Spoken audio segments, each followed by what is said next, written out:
Forecast. I'm Joseph, the host of the UFC Forecast, and we're back for the most stacked card of the year, UFC 291. It's going down in Salt Lake City in Utah, so elevation could be a factor for some of these fights. Most likely after the first round, a lot of these fighters are going to gas, so we have to be super smart this week with our bets and with our picks, because last week we smashed UFC London. I went 12 for 15, so I'm going to pull up my picks.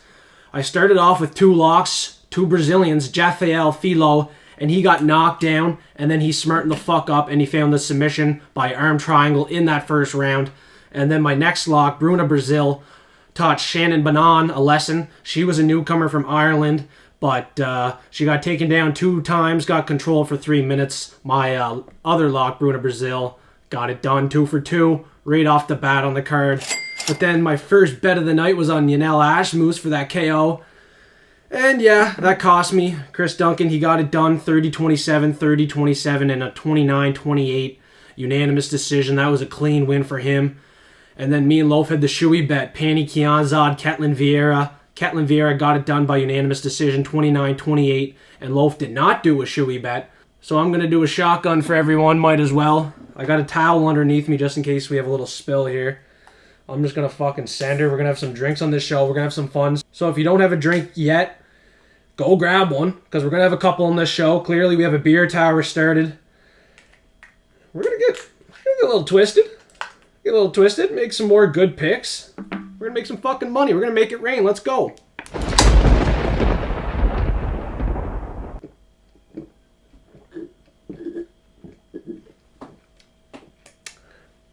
There's one guzzled down. Let's keep going with the recap here. Excuse me. Next up, we had Makhmud Muradov and Bryan Barberena. And luckily, I didn't bet on Bryan Barberena. I was looking for a reason to. My pick was Muradov, and my platinum pick was by a decision. He won 30-27. Fucking clean, man. Bryan Barberena didn't have much to offer. He can't stop the takedowns, man. 13 out of 16 takedowns for Muradov. 5 minutes of control time. Bryan Barberena needs to work on his ground game, let's just say that. And then another spot where I lost money on the card was Michael Parkin by finish. I'm sure a lot of other people did too, because he had a 100% finish rate and he was a heavyweight.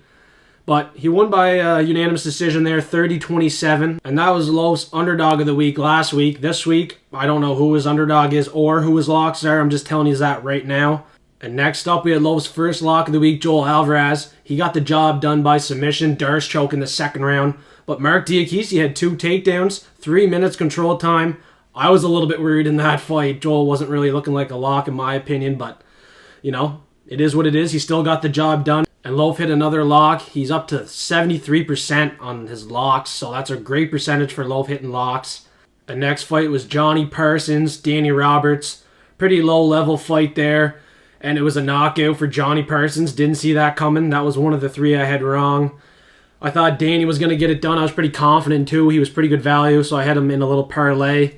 So Johnny Parsons, Chris Duncan, and Julia Stolarenko were the 3 parlay busters for me at UFC London. But on the main card, I did pretty well. Daniel Marcos got it done by split decision against Davey Grant. Lerone Murphy got the decision win against Josh Cooleybow. Faris Ziam got the decision against Jai Herbert. And then my underdog of the week, Paul Craig. We have to have another beer for Paul Craig there. That was a fucking big win by knockout too. That's why I had him inside the distance by finish for my prop. Underdog prop of the week. So I didn't go all in on the sub. I told you this finish was the best way to go. He could definitely find that KO. Muniz just had fucking nothing to offer, and the Scotland Paul Craig got another dub.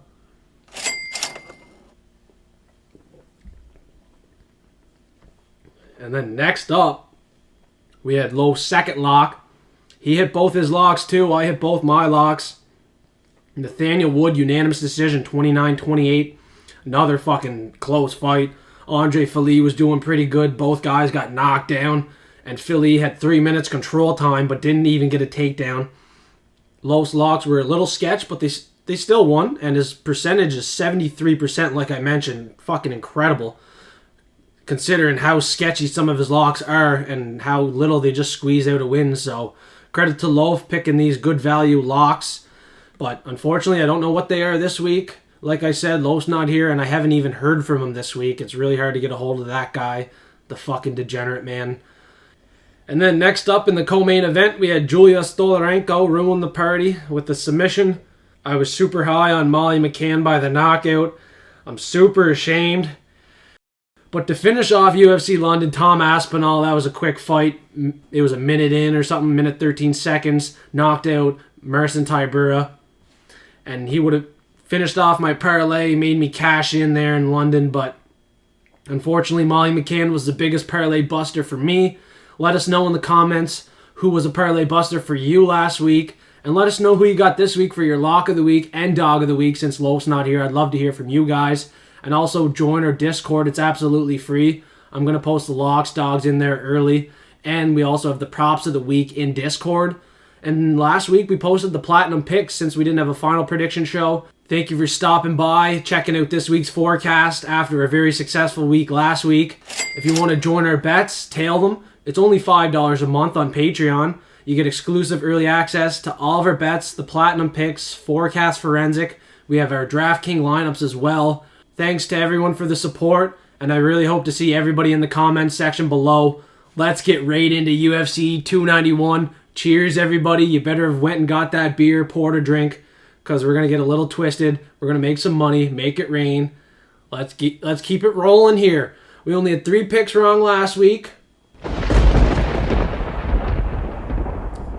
And we're looking to do the same or better, right? Very hard to predict fights. Not an easy task.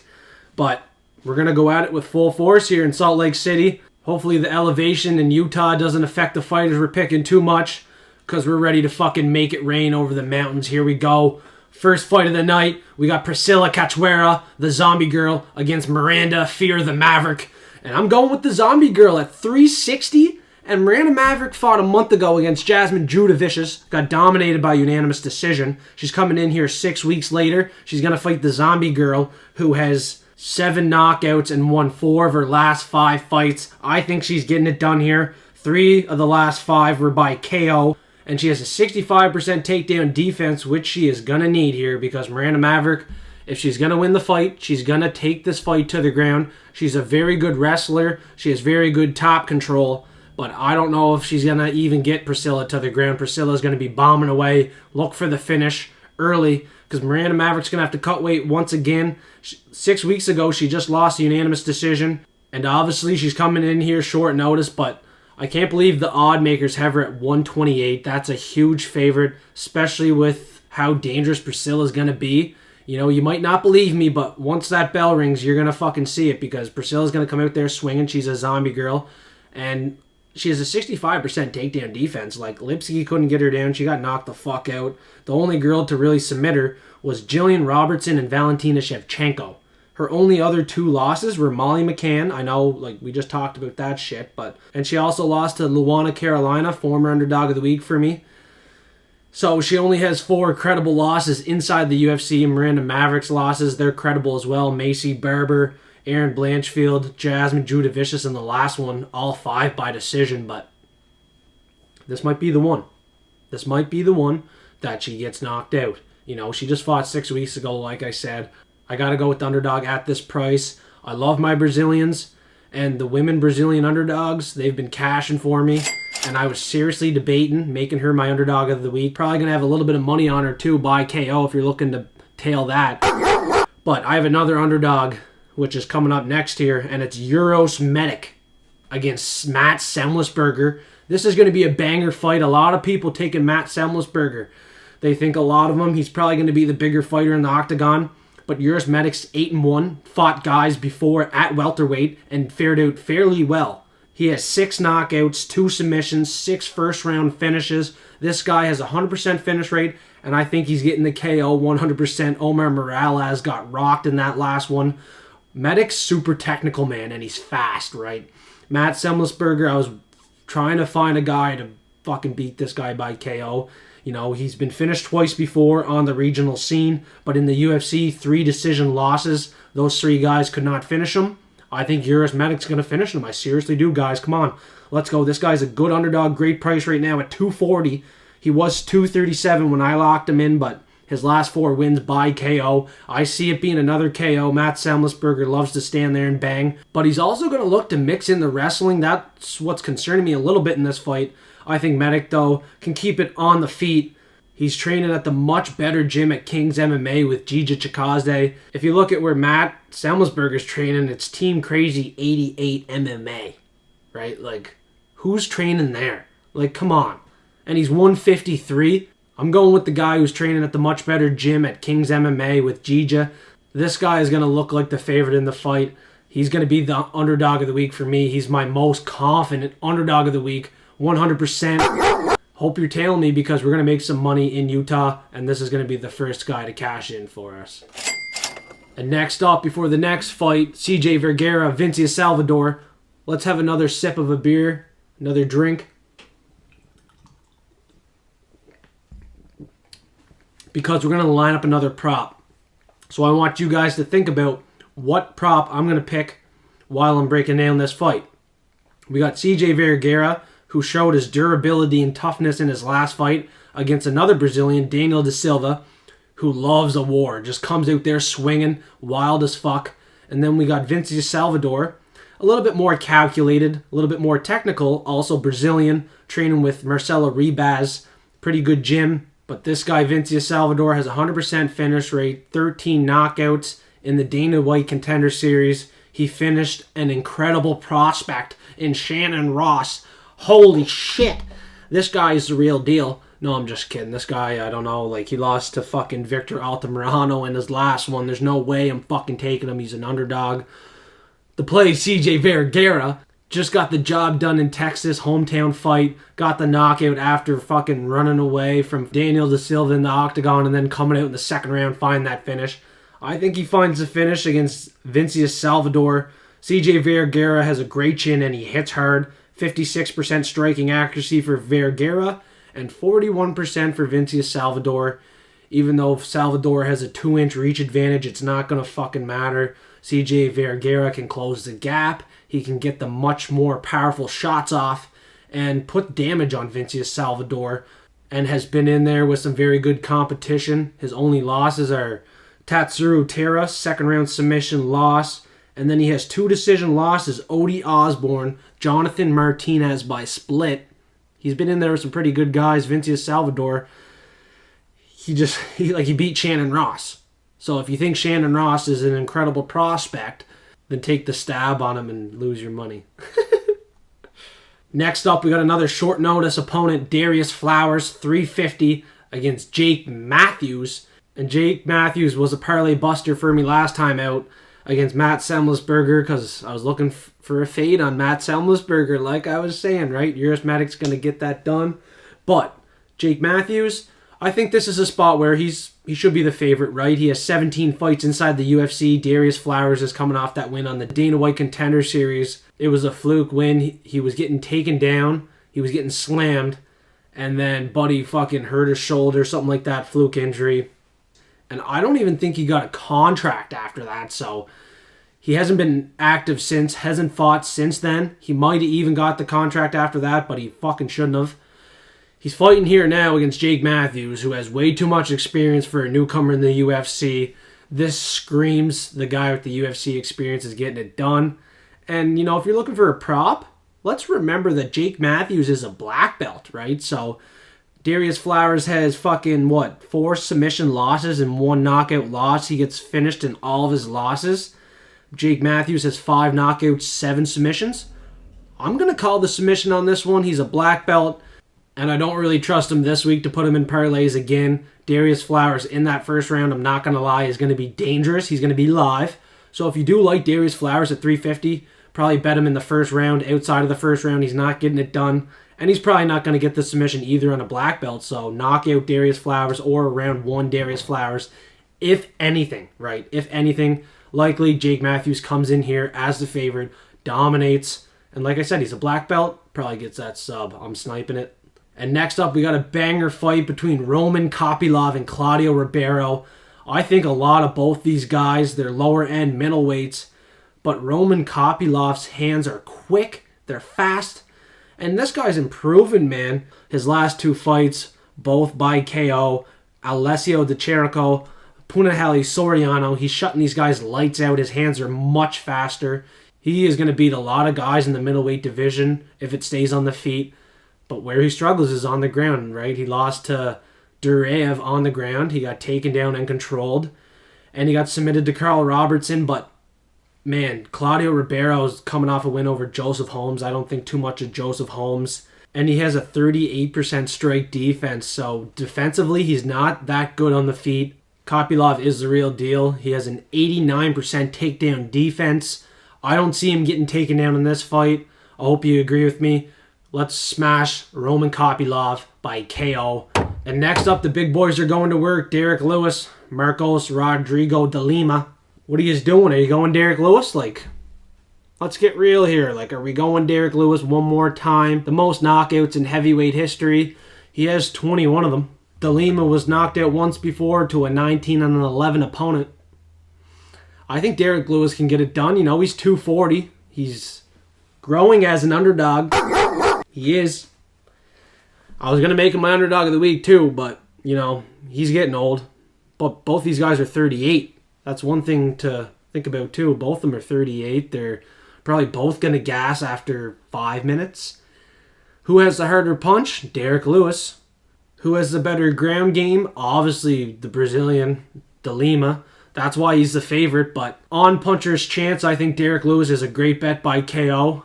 I do, I really do. I always think it is, fucking no doubt about it, most knockouts in heavyweight history, but for my pick in this fight, it's really, really hard to go Derrick Lewis. He's lost his last 3 fights. He's 1-4 in his last 5. Fuck, man. We all want to go Derrick Lewis, but he has a terrible strike defense at 41%. 52% takedown defense. De Lima's going to throw some heavy kicks, man, and he averages a takedown at 50%. And he's so heavy on top. Derrick Lewis is not getting up. So if this fight hits the ground, it's De Lima all day. If it stays on the feet, Derrick Lewis is going to probably find that shot. Really hard to fucking do a pick on this fight because I really want to go Derrick Lewis. Super biased pick. And I'm going to do it. I'm going to take Derrick Lewis for the pick because I'm going to have money on him. I always do, but I swear to God, this is the last time. This is it. This is it. And next out to close off the prelims, we got Gabriel Bonfim, 14-0 against Trevin Giles, the police officer. He's 16-4. He's a 330 underdog here too. But I'm on the Bonfim train all day, man. Ismael is not as good as Gabriel Bonfim. I think a lot more highly of Gabriel Bonfim, man. He's undefeated, and Ismael has losses on the regional scene. So clearly he's the better fucking brother, right? And on the ground, man, his submissions are next level. He has 11 submissions, and he has 3 knockouts as well. 100% finish rate. He finishes everyone he goes in the octagon there with.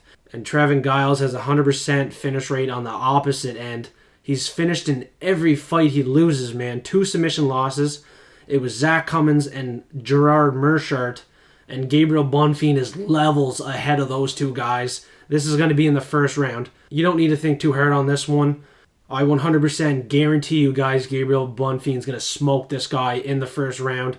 Elevation is going to have no effect on this guy, man. He's the real fucking deal. If Gabriel Bonfim loses this fight, I should seriously debate ending the forecast because there is absolutely zero possibility that Trevin Giles is going to be able to take this guy down and control him.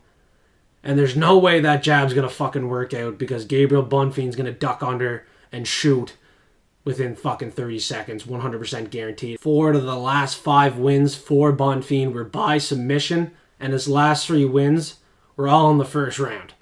So Trevin Giles is going to need a fucking miracle to win this fight, kind of like he did against Roman Dolidze. But we're not going to have to worry about that because this fight's not going to see the end of the first round. And if you haven't yet, make sure to smash that like button, suplex the subscribe button, and if you want to join our Patreon, it's only $5 a month, exclusive early access to all of our bets. We have platinum picks and forecast forensic as well. And if you want to join Discord, it's absolutely free. We post the locks and dogs in there early. We also have the props of the week out there early. And like I said last week, we posted the platinum picks for everybody for absolutely free. So sometimes the Discords get access to some stuff that you have to pay for on Patreon. We got the best community going, and it's growing as we speak, so we really hope to see you guys in there. Link is in the bio below. And let's keep making it rain here on the main card. First up, I'm not sure if this is the correct bout order or not, so we'll make sure to adjust it for the final prediction show.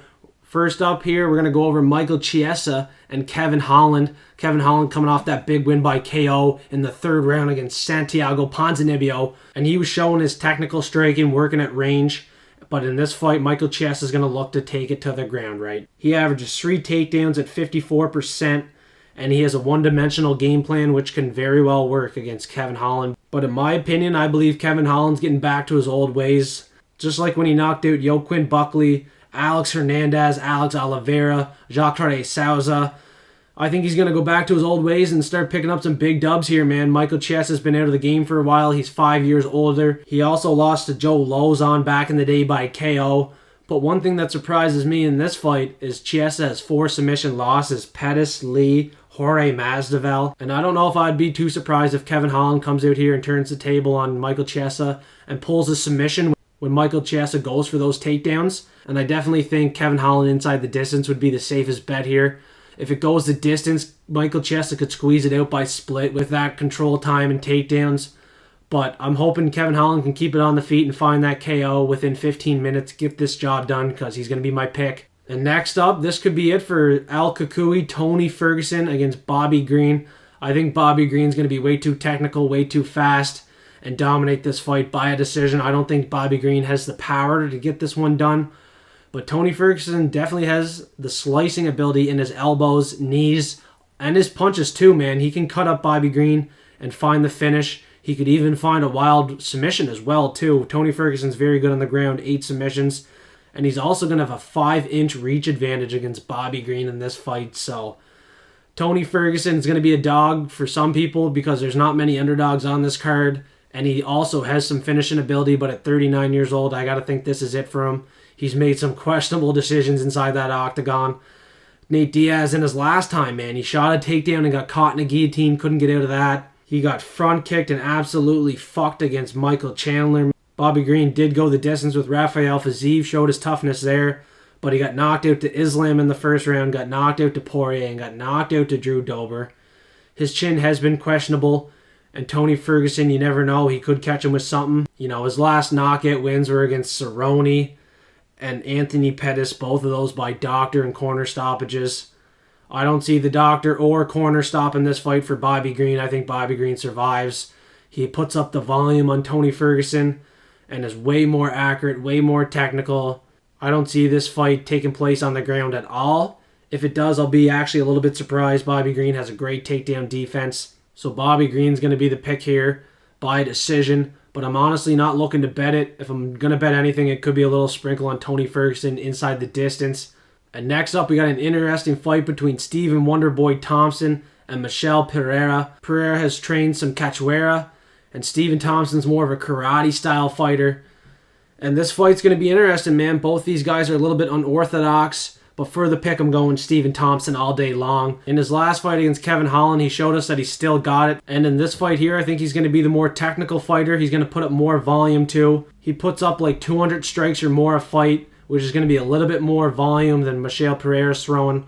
And Pereira hasn't been fighting the level of competition that Wonderboy has, but he's going to be 11 years younger than Stephen Wonderboy Thompson. That's obviously a red flag, very concerning. Michel Pereira has won his last 5 fights, but if we want to look at those 5 guys, it was Ponzinibbio by a decision, Andre Fiallo by a decision, Nico Price by a decision, and Chaos Williams by a decision.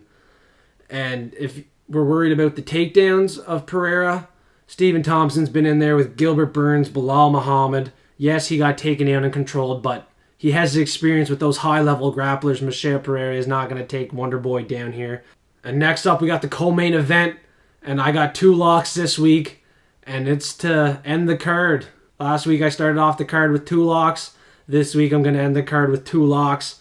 I'm going with my first lock, Alex Pereira. It's an even money fight against Jan Blachowicz. And I understand the dangers that Jan Blachowicz is going to offer here. He's a pretty decent wrestler. He literally beat Israel Adesanya by decision with the takedowns and control time. and he also has 9 knockouts. So Alex Pereira needs to tuck his chin. He needs to be a lot smarter on the feet and not just go in there hands down like an idiot. But I'm locking in Pereira, man. I really think he comes out here and smokes Blachowicz with the KO shot. He's going from 185 to 205. He's going to fill out here at 205 and look like a monster. He has a 2-inch height advantage here. And I think the UFC's setting him up here for a big dub, you know what I mean? Just fast-tracking him. Now I believe the UFC is going to line up Alex Pereira and Yuri Prochazka after this fight. Jamal Hill's going to be out for a while, so they're going to need to put that title back on the line, and I think Pereira's going to be going for it here after he smashes Jan Blachowicz. And some people might forget that Jan Blachowicz got submitted to Glover Teixeira, who's the coach of Alex Pereira. Pereira has the game plan and blueprints to get this one done. I don't think he's going to struggle too much. And his ground game should be improving very fastly as he's in there with Glover Teixeira. And they know his weaknesses and everything he needs to work on, so he should be top-notch in this fight. He should be feeling 100%. And after Alex Pereira's last weight cut at 185, I kind of knew that was going to be it. I don't know how the hell he even made 185 to begin with. I think this is going to be a better weight class for him now, and he's going to have a lot of fucking power. And next up, we got the bad motherfucker belt on the line. It's a lightweight fight between Dustin Poirier and Justin Gaethje. Let's fucking get it. It's going to be a banger. And you guys know my second lock is going to be one of these guys. And it's not a biased pick at all. Dustin Poirier is going to get this one done. And here's why. He knocked out Conor McGregor twice. He beat Max Holloway by a decision. Beat Dan Hooker by a decision. He submitted Michael Chandler. And Justin Gaethje, since that last Poirier fight, he beat Michael Chandler by a decision. It was a half-close fight. And then he had a first-round win over Edson Barboza, Donald Cerrone, an old Donald Cerrone. And then he knocked out Tony Ferguson in the 5th round. I think Dustin Poirier has the better resume since 2018. And in 2018, Dustin Poirier got that knockout win in the 4th round against Justin Gaethje. Gaethje was working the leg kicks, but Dustin Poirier is working on checking those kicks. I believe he's going to check those kicks, and not only is he going to check them, I think he's going to throw his own kicks that are going to be super heavy. Poirier is going to be the better fighter here. He is a BJJ black belt, and I'm calling the submission in this fight. I think this one's going to be a submission this time around, and both these guys, no doubt about it, are going to come here for a war. Very dangerous on the feet, but on the ground, Dustin Poirier is going to be levels ahead of Justin Gaethje. Both of them were submitted to Khabib and Oliveira, but Justin Gaethje got submitted a little bit quicker than Dustin Poirier. Dustin Poirier was able to survive a lot longer. He was actually able to get a submission attempt on Khabib, which was fairly deep. I kind of think some people forget that Dustin Poirier is a black belt in BJJ. They kind of let it go under the radar. So, inside the distance, definitely the safest play for Dustin Poirier. He's my lock of the week. He's getting it done 100%. If it goes to the judges' scorecards, he's still going to get it done because he puts up so much damage. He's going to have Justin busted up in this fight again. But I'm calling that submission. If it goes to the ground, Poirier is going to lock in that rear naked choke and get it done here. Thanks everyone for watching the early predictions this week and the betting breakdown. I'm going to make sure we have a final prediction show this week with our props of the week there for you guys. Don't forget to join that Discord for exclusive and early access to the locks, dogs, and props of the week. And if you want access to our bets, join Patreon. It's only $5 a month. Exclusive early access to all of our bets. And before we go, let's do one more shotgun, everyone. The forecasters are ready to make it rain in Utah, Salt Lake City. Here we go.